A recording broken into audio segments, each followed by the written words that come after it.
Oi, pessoal.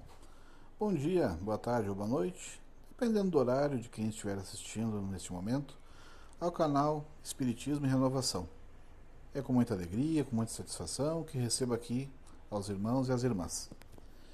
Como de hábito, a gente já pede para deixar o curtir, que ajuda muito na divulgação do canal e principalmente na divulgação da doutrina espírita, com seus princípios renovadores, pois é justamente através disso que poderemos fazer com que ideias preciosas, como a questão de que a vida continua, né, de que Deus é justo, bondoso, misericordioso, enfim, várias ideias importantes possam chegar a quem mais precisa. Nesse momento, a gente vem fazendo o estudo do Livro dos Espíritos e vamos entrar numa questão bem interessante, que é estudar o materialismo, que está justamente na questão 147 e 148. Então, sem mais delongas e com a bênção de Deus, iniciamos o presente estudo. 147. Por que os anatomistas, os fisiologistas e, em geral, os que aprofundam a ciência da natureza são, com tanta frequência, levados ao materialismo? O fisiologista refere tudo ao que vê. O orgulho dos homens, que julgam saber tudo e não admitem haja coisa alguma que lhes esteja acima do entendimento. A própria ciência que cultivam os enche de presunção. Pensam que a natureza nada lhes pode conservar oculto. Esse é um erro bastante comum, né, nos cientistas, porque uma vez que eles não encontram algo fisiológico, né, que demonstre a presença da alma, eles começam a dizer que não existe nada, não existe Deus, não existe alma, que tudo, na verdade, são conexões neurais, né? E o Espiritismo, né, através dos seus ensinos e também principalmente das comunicações, né, com o plano espiritual, vem demonstrar, sim, que a vida continua.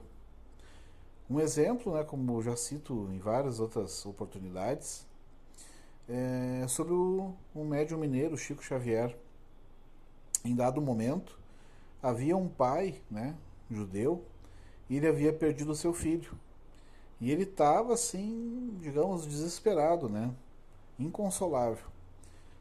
Pois bem, o Chico, né, com a sua mediunidade preciosa, transcreveram uma carta, né, vinda do além-túmulo, e entrega para esse pai. E diz assim, né, para esse irmão, que não tinha como falar com ele a respeito da carta porque ele não sabia hebraico. E esse irmão, né, judeu, ele pega ali essa carta e lê, e quem está lhe falando é justamente o seu filho, falando de eventos que não teria nem como o Chico Xavier saber. Principalmente, né, que dizia assim, que o pai dele tinha o hábito, né, de ir ao cemitério, né, para ficar ali junto à lápide, né, do filho morto. E aí esse filho, né, na carta em hebraico dizia o seguinte, né, que enquanto ele estava lá no cemitério chorando, ele não estava ali, que na verdade ele estava na casa da família, consolando a mãe. Então, né, meus irmãos e irmãs, esse é um exemplo, né, de como as coisas, né, se a gente levar apenas do ponto de vista, né, das limitações da ciência tradicional, né, a gente não consegue avançar, né? Então tem essas situações, né, como a própria codificação de uma carta num idioma desconhecido pelo médium, né, no caso o Chico Xavier, e além do mais sabendo, né, fatos, né, que são da vida privada da família, né, de onde que vem esse conhecimento. E assim a gente pode juntar várias e várias provas, né, que demonstram isso, né? Tem também uma situação de um médico, ele também, se eu não me engano, ele era neurologista, né, professor na faculdade dessas grandes dos Estados Unidos, se não me falha a memória, de Harvard, né? O livro que ele escreve é Uma Prova do Céu. Ele próprio era extremamente cético em relação a existência da vida, né? Que ele falava que na verdade tudo que aconteciam eram alucinações, que os encontros, enfim, todas as histórias que os pacientes traziam nada mais eram do que alucinações, que justamente eram decorrentes do estado terminal, como se o cérebro, de forma desesperada, buscasse ainda tentar existir, enfim. Ele não dava crédito ao que escutava, né, dos vários pacientes ao longo dos anos. Até que um dia ele foi acometido, né, justamente por uma doença, e essa patologia tinha uma peculiaridade, né? O cérebro ficava como que, entre aspas, desligado, não tendo a possibilidade de produzir alguma reação, né? No caso, física, né? Uma reação que pudesse, digamos, explicar pela própria funcionalidade do cérebro, né, algum tipo de história. E então, esse médico, né, que escreveu esse livro, Uma Prova do Céu, ele teve várias experiências espirituais, né? Ele sentiu a presença de Deus no plano espiritual, ele encontra pessoas e conversa com essas pessoas, né? E justamente falando, né, sem dar muito spoiler a respeito do livro, mas ele escreve esse livro justamente com o título Uma Prova do Céu, para demonstrar que ele de fato tinha ido para o plano espiritual e que ele, né, sendo eminente na área de atuação, explicando que não haveria como o cérebro estar produzindo todo aquele conhecimento e aquelas experiências que ele teve. Então é uma recomendação, né? Porque é um escrito, né, de uma pessoa que não é espírita, né? Na verdade ele era ateísta, explicando o porquê que existe, né, vida após a morte e principalmente nessa percepção de Deus, da justiça, do sentimento de uma forte paz no plano espiritual, né? Então é uma leitura recomendada para maior entendimento dessas questões, né? Para quem tem sim uma sede de buscar literaturas diversas para entender se realmente há ou não há uma vida após a morte, né? Para confrontar esse materialismo, né, que pode levar muitos irmãos e irmãs ao desespero, né? Porque se a gente começar a raciocinar, né, se morreu, terminou, não há absolutamente nada, né? Qual é o sentido de ficar vivendo, né? Para que passar por sofrimentos? Por que enfrentar a decrepitude do corpo, né? Por que não colocar fim à própria vida, né? Uma vez que morreu, terminou. E justamente, né, o Espiritismo e esse livro e outras várias obras, né, mediúnicas do Divaldo, do Chico, mostram que na verdade sim existe vida após a morte, né, que existem as almas, né, que somos nós mesmos, né, e nós, enquanto espíritos, somos, digamos assim, sempre consequentes, né, daquilo que a gente faz nessa e também na vida espiritual, ou seja, tudo aquilo que a gente planta, nós em determinado momento colhemos e sempre estamos evoluindo moralmente, intelectualmente e recebendo as coisas da mesma forma como a gente deixou, né? Então, se a pessoa ela tem dificuldade de se relacionar com os outros, ao desencarnar ela vai continuar com essa dificuldade. Se a pessoa ela é muito bondosa, ao desencarnar ela vai continuar sendo bondosa. Se a pessoa é um excepcional músico, ao desencarnar ela vai continuar tendo todos os dotes musicais e assim por diante. E a própria, digamos assim, a aniquilação da própria vida fica patente que não resolve, uma vez que não existe morte. O que existe é apenas a defasagem, né, o término do corpo físico, né? A vida ela prossegue. Só que ao invés de estarmos vestidos, né, com um corpo carnal, a gente vai continuar existindo, né, numa outra vibração, numa outra frequência, aí sim no plano espiritual, já sem o corpo grosseiro de carne.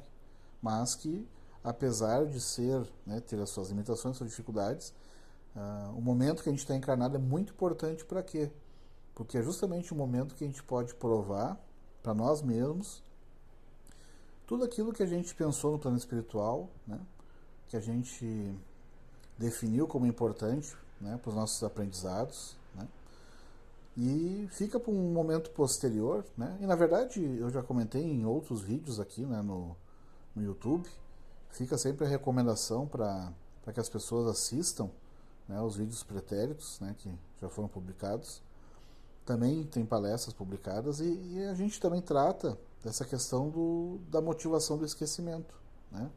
Por que a gente, se a gente planejou a atual reencarnação, enfim, a gente tem metas, a gente tem propósitos ao estarmos aqui encarnados, por que a gente não lembra? Daí a gente explica, né, sobre a questão da relação com as pessoas, né, de ser mais fácil a gente conseguir transpor dificuldades que existiriam se a gente lembrasse de alguns fatos, né, de outras vidas, e assim por diante. E sempre, né, acreditando na bondade e na sabedoria de Deus, né? Se fez as coisas dessa forma, é justamente visando o melhor e o nosso bem. Dando seguimento, então, agora para a questão 148, não é de lastimar que o materialismo seja uma consequência de estudos que deveriam, contrariamente, mostrar ao homem a superioridade da inteligência que governa o mundo. Deve-se daí concluir que são perigosos. Não é exato que o materialismo seja uma consequência desses estudos. O homem é que deles tira uma consequência falsa, pela razão de lhe ser dado abusar de tudo, mesmo das melhores coisas. Acresce que o nada os amedronta mais do que eles quereriam que parecesse, e os espíritos fortes, quase sempre, são antes fanfarrões do que bravos. Na sua maioria, só são materialistas porque não têm com que encher o vazio do abismo que diante deles se abre. Mostrai-lhes uma âncora de salvação e a ela se agarrarão pressurosamente. Então agora vem o comentário do Allan Kardec. Por uma aberração de inteligência, pessoas há que veem nos seres orgânicos a ação da matéria e a essa atribuem todos os nossos atos. No corpo humano apenas veem a máquina elétrica. Somente pelo funcionamento dos órgãos estudaram o mecanismo da vida, cuja repetida extinção observaram, por efeito da ruptura de um fio, e nada mais enxergam além desse fio. Procuraram saber se alguma coisa restava e, como nada acharam senão matéria, que se tornara inerte, como não viram a alma escapar-se, como não a puderam apanhar, concluíram que tudo se continha nas propriedades da matéria e que, portanto, a morte se seguia à aniquilação do pensamento. Triste consequência, se fora real, porque então o bem e o mal nada significariam. O homem teria razão para só pensar em si e para colocar acima de tudo a satisfação de seus apetites materiais. Quebrados estariam os laços sociais e as mais santas afeições se romperiam para sempre. Felizmente, longe estão de ser gerais semelhantes ideias, que se podem mesmo ter por muito circunscritas, constituindo apenas opiniões individuais, pois que em alguma parte ainda formaram doutrina. Uma sociedade que se fundasse sobre tais bases traria em si o germe da sua dissolução, e seus membros se entredevorariam como animais ferozes. O que a espiritualidade, né, e o Kardec estão comentando aqui, que o materialismo, né, ele é uma ideia muito perigosa, digamos assim, né? Porque visto que, né, os ditos homens de ciência, né, não conseguem provar através, né, de experiências laboratoriais que a alma existe, né, então se não tem como provar, né, digamos de forma definitiva, com algum tipo de experimento, então não existe alma, não existe, né, não existe Deus, não existe nada. Mas aí fica um questionamento, né? A gente pode também pensar, porque todo mundo concorda, né, que as pessoas, né, o pai ou uma mãe amam o seu filho. Como é que a gente pode provar isso? Como é que nós podemos provar esse amor? Né? Em que lugar? Qual é o experimento científico que demonstra né, materialmente a presença do amor. Então a gente já começa a observar que nem tudo pode ser provado, né, dentro de uma premissa científica, né, de uma premissa laboratorial, né, uma premissa fisiologista. E é justamente através desse estudo que, né, conforme já falamos anteriormente, através de comunicações mediúnicas, através, por exemplo, de experiências de quase morte, né, que as pessoas trazem seus relatos de outras situações que viveram, né. Por exemplo, uma pessoa que está num hospital e ela, né, estando ali desligada naquele momento do corpo, ela observa tudo aquilo que é dito, às vezes em salas muito distantes, né? Uma vez que ela fica conectada ao corpo físico apenas pelo cordão de prata, né? E assim ela faz o deslocamento, ela verifica várias conversas, várias situações, e aí, né, essas pessoas muitas vezes são dadas como justamente como mortas, né? Porque justamente é uma experiência de quase morte. E aí depois, quando elas retornam, né, elas falam, mas eu escutei uma conversa que aconteceu, às vezes num outro prédio, às vezes até numa outra cidade, ou com um familiar seu, em outro, às vezes em outro continente. Situações que a pessoa não teria como saber, porque ela estava em coma, né? E ninguém lhe falou sobre o assunto. E em várias dessas situações, as pessoas vão verificar, seja, por exemplo, o médico, né, que estava em plantão em determinado dia, não, mas tu não tem como saber essa informação que tu está me dizendo. E aí as pessoas vão atrás e realmente está bem correto o que é dito. Ou então, um espírito, né, em desdobramento, né, na experiência de quase morte ali, estaria no hospital, mas daqui a pouco atravessa, vai num outro continente e vê um irmão ou uma irmã, né, daqui a pouco conversando com um familiar, vendo uma coisa muito específica dentro da residência, algum acontecimento que não teria como obviamente a pessoa saber porque estava no hospital. E aí ela entra em contato com esse irmão, com essa irmã e diz, no dia tal, hora tal, tu estava fazendo tal coisa.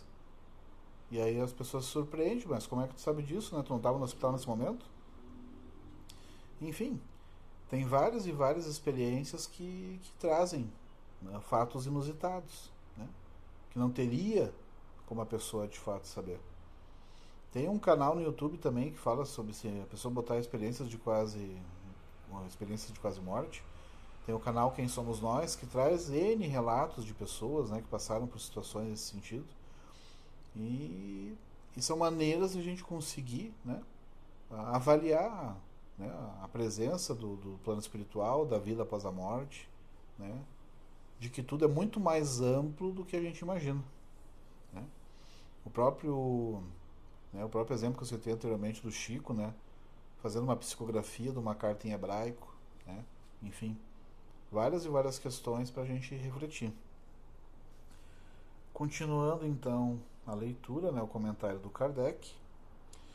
O homem tem instintivamente a convicção de que nem tudo se lhe acaba com a vida. O nada lhe infunde horror. É em vão que se obstina contra a ideia da vida futura. Ao soar o momento supremo, poucos são os que não inquirem do que vai ser deles, porque a ideia de deixar a vida para sempre algo oferece de pungente. Quem, de fato, poderia encarar com indiferença uma separação absoluta, eterna, de tudo que foi objeto de seu amor? Quem poderia ver, sem terror, abrir-se diante de si o imensurável abismo do nada, onde se sepultassem para sempre todas as suas faculdades, todas as suas esperanças, e dizer a si mesmo, pois que, depois de mim, nada, nada mais, senão o vácuo, tudo definitivamente acabado. Mais alguns dias e a minha lembrança se terá apagado da memória dos que me sobreviverem. Nenhum vestígio, dentro em pouco, restará da minha passagem pela terra. Até mesmo o bem que fiz será esquecido pelos ingratos a quem beneficiei. E nada, para compensar tudo isso, nenhuma outra perspectiva, além da do meu corpo ruído pelos vermes. Aqui Kardec, né, de uma forma bastante interessante, ele traz, né, o pensamento de uma pessoa, né, e é uma coisa que realmente é naturalmente a gente fica, mas será que é só isso? Será que morreu, terminou, né? Os relacionamentos, os casamentos, todas as relações humanas que acontecem, né? Será que tudo isso, né, se perderia?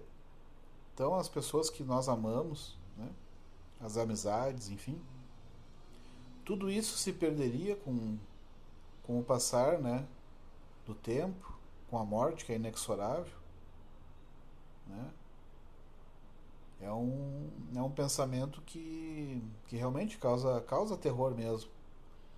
Porque, né, porque senão a gente perde a questão do sentido, da perspectiva, né? E justamente vem a espiritualidade para mostrar que tudo é muito maior.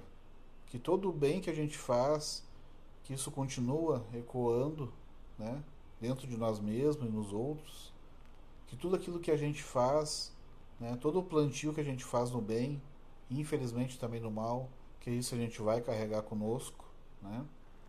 Todas as coisas que a gente faz, tudo a gente leva conosco, seja pro lado do bem ou pro lado trevoso, né? E mesmo, né, não causando desesperança, quando a gente se equivoca, faz alguma coisa mal, né, uma coisa de mal, mesmo assim Deus é, né, uma vez que nós somos eternos, que a gente vai ter, né, minto, na verdade nós somos imortais, né, eterno apenas Deus. Uma vez que somos imortais, teremos, né, todo o tempo pela frente, a gente vai ter sempre essa possibilidade de reparar os erros, né? Porque se a própria justiça humana, né, dá muitas vezes a possibilidade, né, da pessoa passar por um julgamento e a pessoa tem um tempo, digamos assim, para cumprir a sua pena, né? Será que Deus, né, tendo todos os dias do futuro por vir, será que ele não teria uma forma de propiciar que, uma vez que a pessoa de fato esteja arrependida, que ela não possa reparar o seu erro, né? E qual é o pai, né, que vendo o seu filho em sofrimento, em tristeza, que pai que não vai querer dar um suporte ao seu filho e permitir que ele se recupere, se assim é o desejo dele, né? Se nós humanos, a gente, né, tem tanto amor pelos nossos filhos, nossas filhas e queremos o bem deles, será que Deus, né, que é o maioral, que é a suprema bondade, amorosidade, sapiência, será que ele também não ia se condoer da nossa fragilidade, da nossa imperfeição, das nossas mazelas, né? Então, se nós queremos sempre o bem e queremos, né, temos misericórdia e compaixão para com os nossos, será que Deus não teria o mesmo para com todos os seus filhos, né? Dando seguimento, não tem esse quadro alguma coisa de horrível, de glacial? A religião ensina que não pode ser assim e a razão não o confirma. Uma existência futura, porém, vaga e indefinida, não apresenta o que satisfaça o nosso desejo do positivo. Essa, em muitos, a origem da dúvida. Possuímos alma, está bem. Mas que é a nossa alma? Tem forma, uma aparência qualquer? É um ser limitado ou indefinido? Dizem alguns que é um sopro de Deus, outros uma centelha, outros uma parcela do grande todo, o princípio da vida e da inteligência. Que é, porém, o que de tudo isso ficamos sabendo? Que nos importa ter uma alma, se, extinguindo-se-nos a vida, ela desaparece na imensidade, como as gotas de água no oceano? A perda da nossa individualidade não equivale, para nós, ao nada? Disse também que a alma é imaterial. Ora, uma coisa imaterial carece de proporções determinadas. Desde então, nada é para nós. A religião ainda nos ensina que seremos felizes ou desgraçados, conforme o bem ou o mal que houvermos feito. Que venha a ser, porém, essa felicidade que nos aguarda no seio de Deus? Será uma beatitude, uma contemplação eterna, sem outra ocupação mais do que entoar louvores ao Criador? As chamas do inferno serão uma realidade ou um símbolo? A própria Igreja lhe dá essa última significação, mas, então, que são aqueles sofrimentos? Onde esse lugar de suplício? Numa palavra, que é o que se faz, que é o que se vê nesse outro mundo a que nos espera? Dizem que ninguém jamais voltou de lá para nos dar informações. Aqui também vários questionamentos, né? Porque é a sede de conhecimento humano, né, de entender, mas tá, a gente tem alma, mas Será que se isso voltando para um todo global, né, e a gente perde a individualidade, no fim isso também seria, digamos, a gente perder a si mesmo, né? Porque se voltasse a alma para um fundo comum, uma alma coletiva, é como se a gente nunca tivesse existido. Então a nossa razão também nos coloca que não teria como isso acontecer, né? De a gente perder a nossa própria individualidade. A questão também, né? Aqui fala do céu e do inferno, né? Será que Deus criaria um lugar para fazer com que seus filhos lá ardessem eternamente? E a razão nos diz que não, né? Se a gente, tendo um filho, tendo uma filha, a gente quer sempre o bem a ele, será que Deus não teria outras formas de recuperar esse filho? E é justamente isso que vem trazer o Espiritismo. Explicar que Deus, como extrema amorosidade, extrema misericórdia, ele sempre dá a possibilidade da reparação. Ele sempre dá a possibilidade do que? De uma nova vida, de uma nova reencarnação, né? E aquilo que a gente fez de uma forma equivocada, de uma forma trevosa, cada um pode reparar. Claro, com sofrimentos, né? Colhendo tudo aquilo que plantou, mas sempre existindo a possibilidade de um novo plantio e de uma nova colheita. E assim, né, com o suor do próprio rosto, né, cada homem, cada mulher pode refazer, né, a sua vida, refazer os seus atos. E como se diz, né, que o amor ele cobre a multidão dos pecados. Então, a gente fazendo essa guinada, né, saindo do ódio, saindo da perversidade, que é uma doença da alma, né, a gente saindo desse estado, sim, é possível, né, porque já dizia Jesus, né, nenhuma das ovelhas que o Pai me confiou se perderá. Ou seja, ninguém está destinado ao sofrimento eterno, nenhum espírito é destinado ao mal, porque nenhuma ovelha vai se perder. Isso é um compromisso, né? Jesus falou assim de forma muito clara. E usando o tempo, nunca a violência, né? A espiritualidade superior vai fazer com que isso aconteça, né? E o céu e o inferno que se fala, na verdade, é algo simbólico.